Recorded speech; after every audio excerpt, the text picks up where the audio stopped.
اعوذ باللہ من الشیطان الرجیم، بسم اللہ الرحمن الرحیم۔ Finger prints. انسانی جسم کی انگلیوں میں لکیریں تب نمودار ہونے لگتی ہیں جب انسان ماں کی شکم میں 4 ماہ تک پہنچتا ہے۔ یہ لکیریں ایک ریڈیائی لہر کی صورت میں گوشت پر بننا شروع ہوتی ہیں۔ ان لہروں کو پیغامات ڈی این اے دیتا ہے، مگر حیرت کی بات یہ ہے کہ پڑھنے والی لکیریں کسی صورت بھی کرۂ ارض پر موجود انسانوں سے میل نہیں کھاتی۔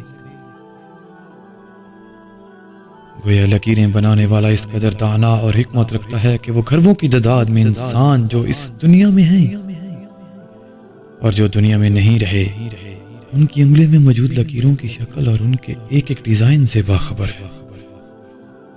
یہی وجہ ہے کہ وہ ہر بار ایک نئے انداز کا ڈیزائن اس کی انگلیوں پر نقش کر کے یہ ثابت کرتا ہے کوئی ہے مجھ جیسا تخلیق کار۔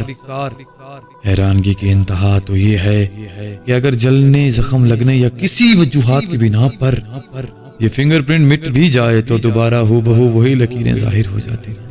اللہ، اس لیے تو قرآن بار بار کہتا ہے فَبِأَيِّ آلَاءِ رَبِّكُمَا تُكَذِّبَانِ، اور تم اپنے رب کی کون سی نعمت کو جھٹلاؤ گے۔ ہم سب کو چاہیے کہ اللہ پاک کا ہر حال میں ہر نعمت کا جو اس نے ہمیں دی ہیں شکر ادا کریں، نہ کہ وقتی طور پر آنے والی مصیبت پر واویلا کرنا شروع کریں۔